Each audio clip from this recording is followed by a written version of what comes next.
Hey, it's Mark coming to you from Baker's Green Acres. I'm still plowing, and plowing is something that we do a lot around here. You know, when you live in the north, you have a lot of snow, and you have to have something to do with it. And some of these things that I do on a daily basis that I just do, I'm thinking might be kind of interesting for people like Chad and Jennifer that live in California, that they don't see this type of thing. So it might be kind of interesting. And I thought some of the things that they put on Facebook I think are pretty interesting too, because their type of farming there is completely different, and the views that they show are completely different than I have here.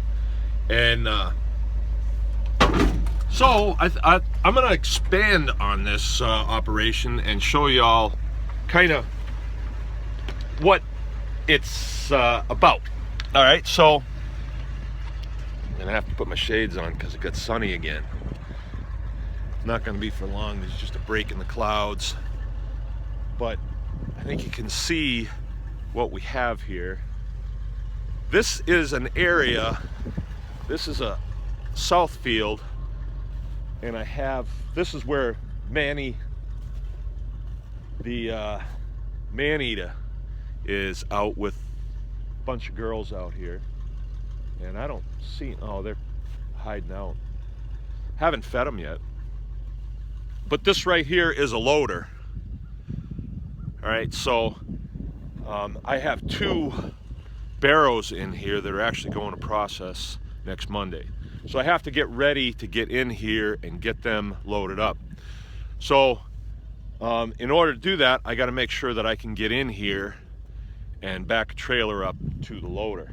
See the loading chute and all that. I've explained that in other videos. So what I did is I got in here and I plowed out the field.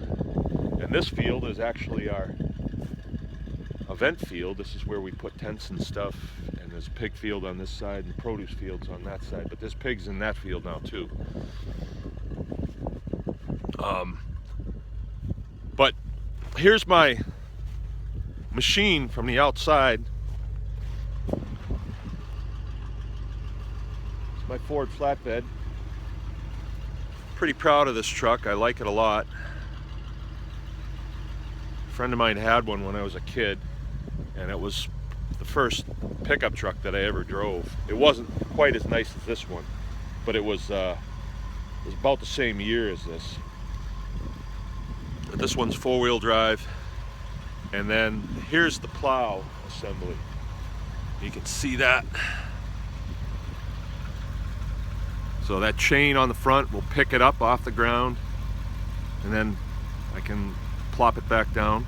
So when I'm backing up, it's up, and then I drop it back down, and that pushes the snow. And you can see that it's locked at an angle. And I've been doing it long enough where that's the angle I like, and I push everything to the right. It has the capability to power both ways, but I never used it, and I got used to just plowing it fixed, and it works out fine. I just have a routine that I go through, and all my banks go to the right. So, and this unit in front here is a hydraulic pump, and it's controlled from the inside, and it'll push the cylinder up, and that lifts the chain. But you can see the truck's nice and quiet, and it makes good heat. I think I mentioned it's 4-wheel drive. You have to have 4-wheel drive to plow. Now, one of the things that I have to keep in mind, you know, I don't just plow the driveways and the roads. I have to plow out areas that I can put the snow that is coming into those areas, because I'm not exactly sure what our snowfall is here, but it's a lot. And you know, you got to have a place to put it all.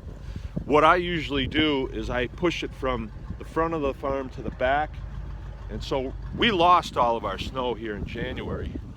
There's still a remnant of a snow pile there, but I'll get that snow pile huge. I get it as big as I can, and it's dual purpose, because At the front of the house, the kids like to slide down into the road, and I don't like that. So I push a big pile here, and then the kids make a chute going down that way, and then go right down into this valley here. Actually, the irrigation pond's down there where they skate. So this becomes like their little playground out here in the wintertime, because I don't want them up by the road. And then they're back here and I can keep an eye on them. So it's dual purpose. So I've finished plowing this out, so I have all this room to put snow now. And then I plowed out a big area over there too. Also have plenty of room. February, got 2 more months, and we really haven't got any big storms. All of our storms have been 4-6 inches like that. Sometimes we have, you know, a storm where you're having 16-18 inches, and you've got to have some place to put that snow or you're kind of stuck.